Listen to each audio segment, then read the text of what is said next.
கிறிஸ்துவுக்குள் அன்பானவர்களே, இன்றைய நாளுக்கான வேதாகம வாசிப்பு பகுதி ஆதியாகமம் 24ஆம் அதிகாரம் முதல் 25ஆம் அதிகாரம் வரை. ஆதியாகமம் 24ஆம் அதிகாரம். ஈசாக்கு ரெபெக்காள் திருமணம். 1. ஆபிரகாம் வயது சென்று முதிர்ந்தவனானான். கர்த்தர் ஆபிரகாமை சகல காரியங்களிலும் ஆசீர்வதித்து வந்தார். 2. அப்பொழுது ஆபிரகாம் தன் வீட்டிலுள்ளவர்களில் வயதில் மூத்தவனும் தனக்கு உண்டான எல்லாவற்றிற்கும் அதிகாரியுமாகிய தன் ஊழியக்காரனை நோக்கி, 3. நான் குடியிருக்கிற கானானியருடைய குமாரத்திகளில் நீ என் குமாரனுக்கு பெண் கொள்ளாமல், 4. நீ என் தேசத்துக்கும் என் இனத்தாரிடத்துக்கும் போய் என் குமாரனாகிய ஈசாக்குக்கு பெண் கொள்வேன் என்று வானத்துக்கு தேவனும் பூமிக்கு தேவனுமாகிய கர்த்தர் பேரில் எனக்கு ஆணையிட்டு கொடுக்கும்படிக்கு நீ உன் கையை என் தொடையின் கீழ் வை என்றான். 5. அதற்கு அந்த ஊழியக்காரன், அவ்விடத்து பெண் என் பின்னே இந்த தேசத்துக்கு வர மனதில்லாதிருந்தால் நீர் விட்டு வந்த தேசத்திற்குத்தானே உம்முடைய குமாரனை மறுபடியும் அழைத்து போக வேண்டுமோ என்று கேட்டான். 6. அதற்கு ஆபிரகாம், நீ என் குமாரனை மறுபடியும் அங்கே அழைத்து கொண்டு போகாதபடிக்கு எச்சரிக்கையாயிரு. 7. என்னை என் தகப்பனுடைய வீட்டிலும் என் இனத்தார் இருக்கிற தேசத்திலுமிருந்து அழைத்து வந்தவரும் உன் சந்ததிக்கு இந்த தேசத்தை தருவேன் என்று எனக்கு சொல்லி ஆணையிட்டவருமான வானத்துக்கு தேவனாகிய கர்த்தர், நீ அங்கேயிருந்து என் குமாரனுக்கு ஒரு பெண்ணை கொண்டு வரும்படிக்கு தம்முடைய தூதனை உனக்கு முன்பாக அனுப்புவார்.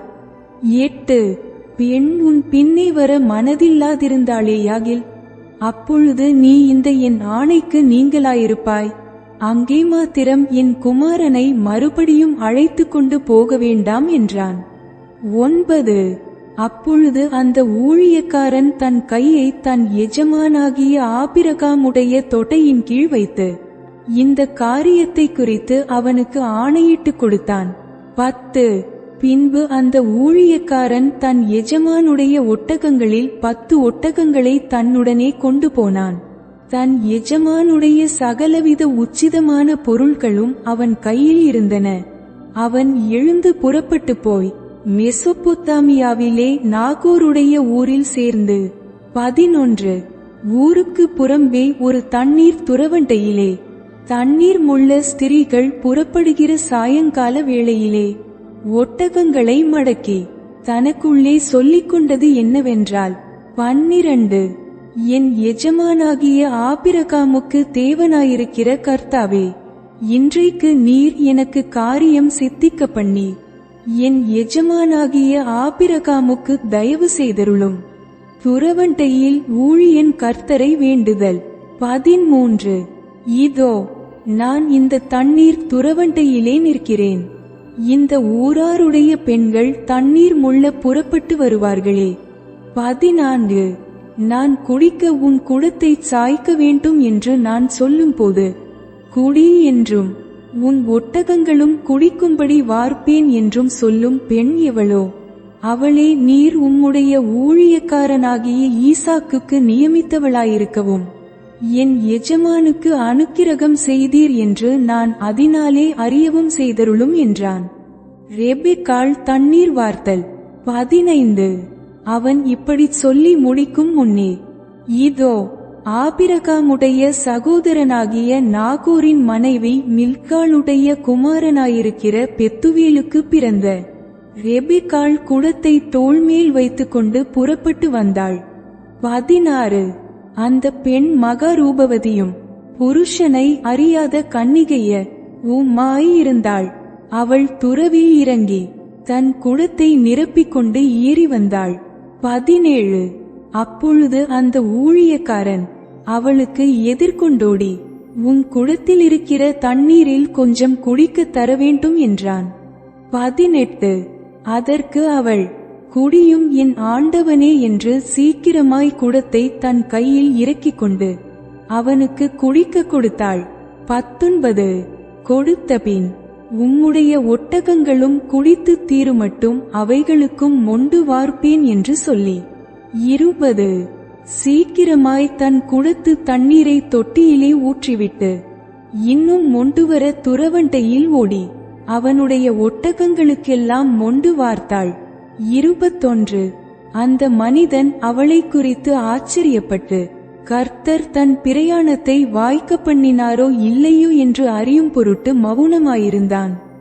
22 ஒட்டகங்கள் குடித்து தீர்ந்தபின் அந்த மனிதன் அரை சேக்கல் எடையுள்ள பொற்காதணியையும் அவள் கைகளுக்கு 10 சேக்கல் எடை பொன்னுள்ள 2 கடகங்களையும் எடுத்து கொடுத்து 23 நீ யாருடைய மகள்? எனக்கு சொல்ல வேண்டும்.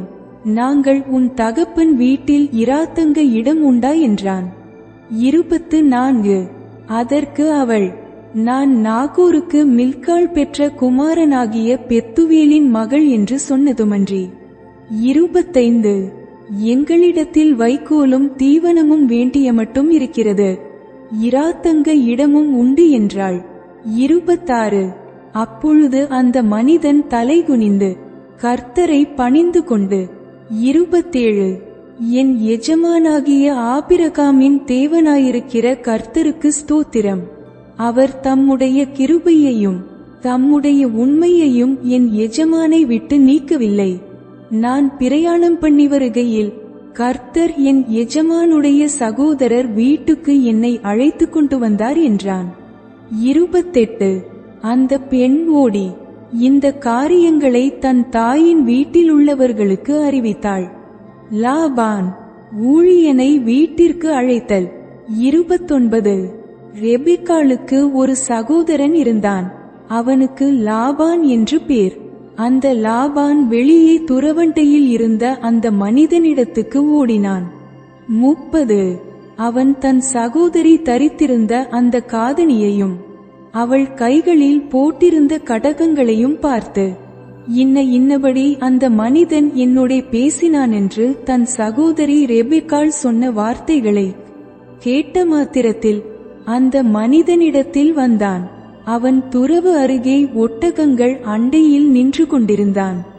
31 அப்பொழுது அவன், கர்த்தரால் ஆசீர்வதிக்கப்பட்டவரே, உள்ளே வாரும், நீர் வெளியே நிற்பானேன்? உமக்கு வீடும் ஒட்டகங்களுக்கு இடமும் ஆயத்தம் பண்ணி இருக்கிறேன் என்றான். 32 அப்பொழுது அந்த மனிதன் வீட்டுக்கு போனான். லாபான் ஒட்டகங்களின் கட்டவிழ்த்து ஒட்டகங்களுக்கு வைக்கோலும் தீவனமும் போட்டு அவனும் அவனோடே வந்தவர்களும் தங்கள் கால்களை கழுவிக்கொள்ள தண்ணீர் கொடுத்தான். 33 பின்பு அவனுக்கு முன்பாக போஜனம் வைக்கப்பட்டது. அப்பொழுது அவன், நான் வந்த காரியத்தை சொல்லும் முன்னே புசிக்க மாட்டேன் என்றான். அதற்கு அவன், சொல்லும் என்றான். 34 அப்பொழுது அவன், நான் ஆபிரகாமுடைய ஊழியக்காரன். 35 கர்த்தர் என் எஜமானை மிகவும் ஆசீர்வதித்திருக்கிறார். அவர் சீமானாயிருக்கிறார். கர்த்தர் அவருக்கு ஆடுமாடுகளையும் வெள்ளியையும் பொன்னையும் வேலைக்காரரையும் வேலைக்காரிகளையும் ஒட்டகங்களையும் கழுதைகளையும் கொடுத்திருக்கிறார். 36 என் எஜமானுடைய மனைவியாகிய சாராள் முதிர்வயதான போது என் எஜமானுக்கு ஒரு குமாரனை பெற்றாள். அவர் தமக்கு உண்டான யாவையும் அவனுக்கு கொடுத்திருக்கிறார். 37 என் எஜமான் என்னை நோக்கி, நான் குடியிருக்கிற கானான் தேசத்தாருடைய குமாரத்திகளில் நீ என் குமாரனுக்கு பெண் கொள்ளாமல் 38 நீ என் தகப்பன் வீட்டுக்கும் என் இனத்தாரிடத்துக்கும் போய் என் குமாரனுக்கு பெண் கொள்ள வேண்டும் என்று ஆணையிட்டு கொடுக்கும்படி சொன்னார். 39 அப்பொழுது நான் என் எஜமானை நோக்கி, ஒருவேளை அந்த பெண் என் பின்னே வராதே போனாலோ என்று கேட்டதற்கு 40 அவர், நான் வழிபடும் கர்த்தர் உன்னோடே தம்முடைய தூதனை அனுப்பி உன் பிரயாணத்தை வாய்க்க பண்ணுவார். என் இனத்தாரிடத்திலும் என் தகப்பன் வீட்டிலும் நீ என் குமாரனுக்கு பெண் கொள்வாய். 41 நீ என் இனத்தாரிடத்துக்கு போனால் என் ஆணைக்கு நீங்களாயிருப்பாய். அவர்கள் உனக்கு பெண் கொடாமற் போனாலும் நீ என் ஆணைக்கு நீங்களாயிருப்பாய் என்றார். 42 அப்படியே நான் இன்று துறவண்டையிலே வந்து, என் எஜமானாகிய ஆபிரகாமின் தேவனாகிய கர்த்தரே, என் பிரயாணத்தை நீர் இப்பொழுது வாய்க்க பண்ணுவீரானால். 43 இதோ நான் தண்ணீர் துறவண்டையிலே நிற்கிறேன். தண்ணீர் முள்ள வரப்போகிற கன்னிகையை நான் நோக்கி, உன் குடத்தில் இருக்கிற தண்ணீரில் கொஞ்சம் எனக்கு குடிக்க தர வேண்டும் என்று கேட்கும்போது, 44 நீ குடி என்றும் உன் ஒட்டகங்களுக்கும் மொண்டு வார்ப்பேன் என்றும் சொல்லும் பெண்ணே, கர்த்தர் என் எஜமானுடைய குமாரனுக்கு நியமித்த ஸ்திரீயாக வேண்டும் என்றேன். 45 நான் இதை என் இருதயத்தில் சொல்லி முடிக்கும் முன்னே, இதோ ரெபெக்காள் தன் குடத்தை தோள்மேல் வைத்துக்கொண்டு புறப்பட்டு வந்து துறவில் இறங்கிப் போய் தண்ணீர் மொண்டாள். அப்பொழுது நான், எனக்கு குடிக்க தர வேண்டும் என்றேன். 46 அவள் சீக்கிரமாய் தன் தோள்மேலிருந்த குடத்தை இறக்கி, குடியும், உம்முடைய ஒட்டகங்களுக்கும் வார்ப்பேன் என்றாள். நான் குடித்தேன், ஒட்டகங்களுக்கும் வார்த்தாள். 47 அப்பொழுது, நீ யாருடைய மகள் என்று அவளை கேட்டேன். அதற்கு அவள், நான் மில்காள் நாகோருக்கு பெற்ற குமாரனாகிய பெத்துவேலின் மகள் என்றாள். அப்பொழுது அவளுக்கு காதணியையும் அவள் கைகளிலே கடகங்களையும் போட்டு, 48 தலை குனிந்து கர்த்தரை பணிந்து கொண்டு, நான் என் எஜமானுடைய சகோதரன் குமாரத்தியை அவர் குமாரனுக்கு கொள்ள என்னை நேர்வழியாய் நடத்தி வந்த என் எஜமானாகிய ஆபிரகாமின் தேவனாயிருக்கிற கர்த்தரை ஸ்தோத்திரித்தேன். 49 இப்பொழுதும் நீங்களும் என் எஜமானுக்கு தயையும் உண்மையும் உடையவர்களாய் நடக்க மனதுள்ளவர்களானால் எனக்கு சொல்லுங்கள், இல்லை என்றால் அதையும் எனக்கு சொல்லுங்கள். அப்பொழுது நான் வலது புறத்தையாகிலும் இடது புறத்தையாகிலும் நோக்கி போவேன் என்றான். 50 அப்பொழுது லாபானும் பெத்துவேலும் பிரதியுத்தரமாக, இந்த காரியம் கர்த்தரால் வந்தது, உமக்கு நாங்கள் நலம் புலம் ஒன்றும் சொல்லக்கூடாது. 51 இதோ ரெபெக்காள் உமக்கு முன்பாக இருக்கிறாள். கர்த்தர் சொன்னபடியே அவள் உமது எஜமானுடைய குமாரனுக்கு மனைவியாகும்படிக்கு அவளை அழைத்து கொண்டு போம் என்றார்கள். 52 ஆபிரகாமின் ஊழியக்காரன் அவர்கள் வார்த்தைகளை கேட்டபோது தரை மட்டும் குனிந்து கர்த்தரை பணிந்து கொண்டான். 53 பின்பு அந்த ஊழியக்காரன் வெள்ளியுடைமைகளையும் பொன்னுடைமைகளையும் வஸ்திரங்களையும் எடுத்து ரெபெக்காளுக்கு கொடுத்ததுமன்றி அவளுடைய சகோதரனுக்கும் தாய்க்கும் சில உச்சிதங்களையும் கொடுத்தான். 54 பின்பு அவனும் அவனோடிருந்த மனிதரும் புசித்து குடித்து இராத்தங்கினார்கள். காலையிலே எழுந்திருந்து அவன், என் எஜமானிடத்துக்கு என்னை அனுப்பிவிடுங்கள் என்றான். 55 அப்பொழுது அவள் சகோதரனும் அவள் தாயும், 10 நாளாகிலும் பெண் எங்களோடிருக்கட்டும், பிற்பாடு போகலாம் என்றார்கள். 56 அதற்கு அவன், கர்த்தர் என் பிரயாணத்தை வாய்க்க பண்ணியிருக்க நீங்கள் எனக்கு தடை செய்யாதிருங்கள், நான் என் எஜமானிடத்துக்கு போக என்னை அனுப்பிவிட வேண்டும் என்றான். 57 அப்பொழுது அவர்கள் பெண்ணை அழைத்து அவள் வாய்ப்பிறப்பை கேட்போம் என்று சொல்லி 58 ரெபெக்காளை அழைத்து, நீ இந்த மனிதனோடே கூட போகிறாயா என்று கேட்டார்கள். அவள் போகிறேன் என்றாள். 59 அப்படியே அவர்கள் தங்கள் சகோதரியாகிய ரெபெக்காளையும் அவள் தாதியையும் ஆபிரகாமின் ஊழியக்காரனையும் அவன் மனிதரையும் அனுப்புவித்து 60 ரெபெக்காளை வாழ்த்தி, எங்கள் சகோதரியே, நீ கோடாகோடியாய் பெருகுவாயாக, உன் சந்ததியார் தங்கள் பகைஞருடைய வாசல்களை சுதந்தரித்துக் கொள்வார்களாக என்று ஆசீர்வதித்தார்கள். 61 அப்பொழுது ரெபெக்காளும் அவள் வேலைக்காரிகளும் எழுந்து ஒட்டகங்கள் மேல் ஏறி அந்த மனிதனோடே கூட போனார்கள். ஊழியக்காரன் ரெபெக்காளை அழைத்து கொண்டு போனான். 62 ஈசாக்கு தென்தேசத்தில் குடியிருந்தான். அப்பொழுது அவன் லகாய்ரோயி என்னப்பட்ட துறவின் வழியாய் புறப்பட்டு வந்தான்.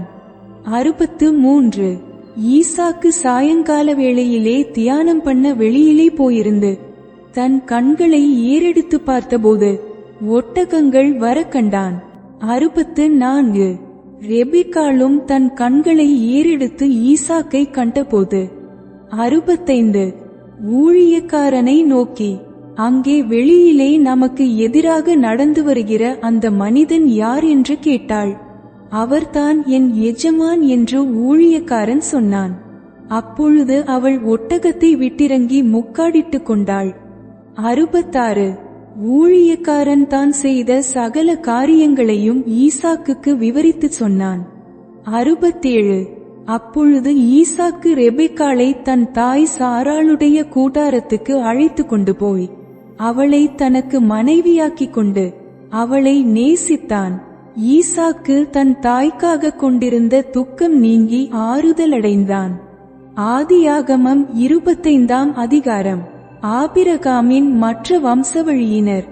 1 ஆபிரகாம் கேத்தூராள் என்னும் பேர் கொண்ட ஒரு ஸ்திரீயையும் விவாகம் பண்ணியிருந்தான். 2 அவள் அவனுக்கு சிம்ரானையும் யக்ஷானையும் மேதானையும் மீதியானையும் இஸ்பாக்கையும் சூவாகையும் பெற்றாள்.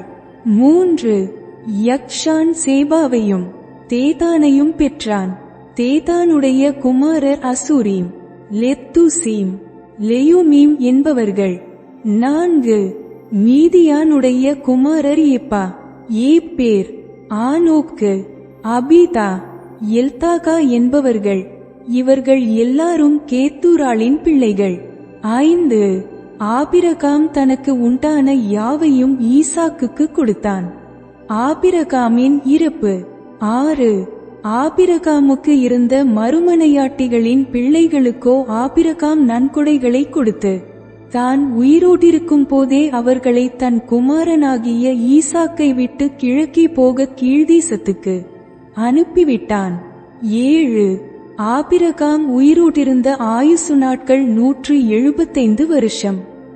8 பிற்பாடு ஆபிரகாம் நல்ல நரைவயதிலும் முதிர்ந்த பூரண ஆயுசிலும் பிராணன் போய் மரித்து தன் ஜனத்தாரோடே சேர்க்கப்பட்டான்.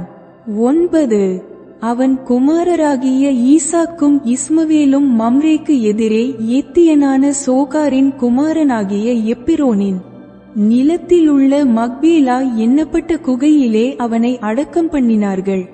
10 அந்த நிலத்தை ஏத்தின் புத்திரர் கையிலே ஆபிரகாம் வாங்கியிருந்தான். அங்கே ஆபிரகாமும் அவன் மனைவியாகிய சாராளும் அடக்கம் பண்ணப்பட்டார்கள்.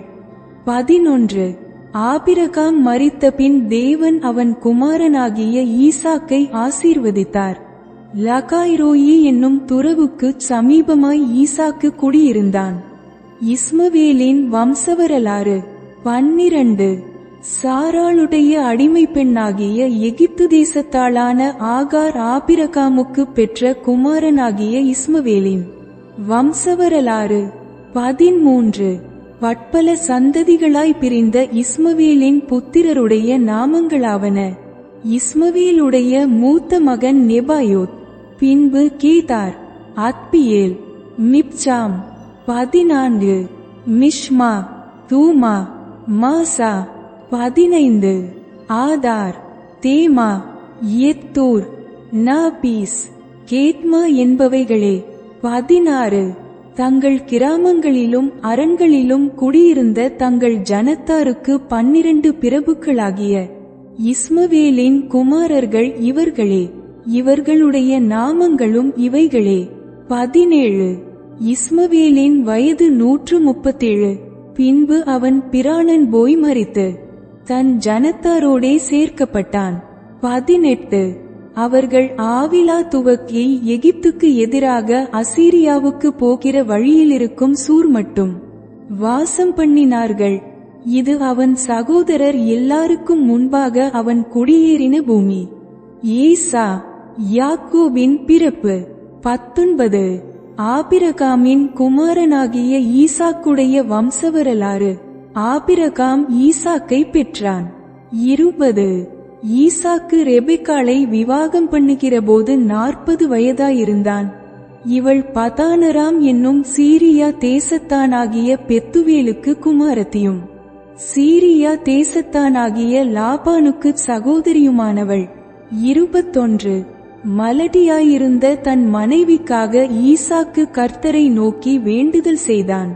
கர்த்தர் அவன் வேண்டுதலை கேட்டருளினார்.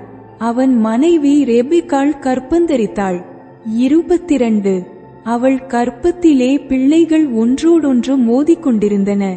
அப்பொழுது அவள், இப்படியானால் எனக்கு எப்படியோ என்று சொல்லி கர்த்தரிடத்தில் விசாரிக்கும்படி போனாள். 23 அதற்கு கர்த்தர், 2 ஜாதிகள் உன் கற்பத்தில் உண்டாயிருக்கிறது, 2 வித ஜனங்கள் உன் வயிற்றிலிருந்து பிரியும். அவர்களில் ஒரு ஜனத்தார் மற்ற ஜனத்தாரை பார்க்கிலும் பலத்திருப்பார்கள். மூத்தவன் இளையவனைச் விப்பான் என்றார். 24 பிரசவ காலம் பூரணமான போது அவள் கற்பத்தில் 2 பிள்ளைகள் இருந்தது. 25 மூத்தவன் சிவந்த நிறமுள்ளவனாயும் சர்வாங்கமும் ரோம அங்கி போர்த்தவன் போலவும் வெளிப்பட்டான். அவனுக்கு ஏசா என்று பேரிட்டார்கள். 26 பின்பு அவன் சகோதரன் தன் கையினாலே ஏசாவின் குதிங்காலை பிடித்துக்கொண்டு வெளிப்பட்டான். அவனுக்கு யாக்கோபு என்று பேரிட்டார்கள். இவர்களை அவள் பெற்றபோது ஈசாக்கு 60 வயதாயிருந்தான். சேஷ்ட புத்திரபாகத்தை விற்றுவிடுதல். 27 இந்த பிள்ளைகள் பெரியவர்களான போது ஏசா வேட்டையில் வல்லவனும் வனசஞ்சாரியுமாயிருந்தான். யாக்கோபு குணசாலியும் கூடாரவாசியுமாய் இருந்தான். 28 ஈசா வேட்டையாடி கொண்டு வருகிறது ஈசாக்கினுடைய வாய்க்கு ருசிகரமாயிருந்ததினாலே ஏசாவின் மேல் பட்சமாயிருந்தான். ரெபெக்காளோ யாக்கோபின் மேல் பட்சமாயிருந்தாள். 29 ஒரு நாள் ஏசா வெளியிலிருந்து களைத்து வந்தபோது யாக்கோபு கூழ் சமைத்துக் கொண்டிருந்தான். 30 அப்பொழுது ஏசா யாக்கோபை நோக்கி, அந்த சிவப்பான கூழிலே நான் சாப்பிட கொஞ்சம் தா, இளைத்திருக்கிறேன் என்றான். இதனாலே அவனுக்கு ஏதோம் என்கிற பேர் உண்டாயிற்று. 31 அப்பொழுது யாக்கோபு, உன் சேஷ்ட புத்திரபாகத்தை இன்று எனக்கு விற்றுப்போடு என்றான். 32 அதற்கு ஏசா, இதோ நான் சாகப் போகிறேனே, இந்த சேஷ்ட புத்திரபாகம் எனக்கு என்னத்திற்கு என்றான். 33 அப்பொழுது யாக்கோபு, இன்று எனக்கு ஆணையிட்டு கொடு என்றான். அவன் யாக்கோபுக்கு ஆணையிட்டு தன் சேஷ்ட புத்திரபாகத்தை அவனுக்கு விற்று போட்டான். 34 அப்பொழுது யாக்கோபு ஏசாவுக்கு அப்பத்தையும் பயற்றங்கூழையும் கொடுத்தான். அவன் புசித்து குடித்து எழுந்திருந்து போய்விட்டான். இப்படி ஏசா தன் சேஷ்ட புத்திரபாகத்தை அலட்சியம் பண்ணினான்.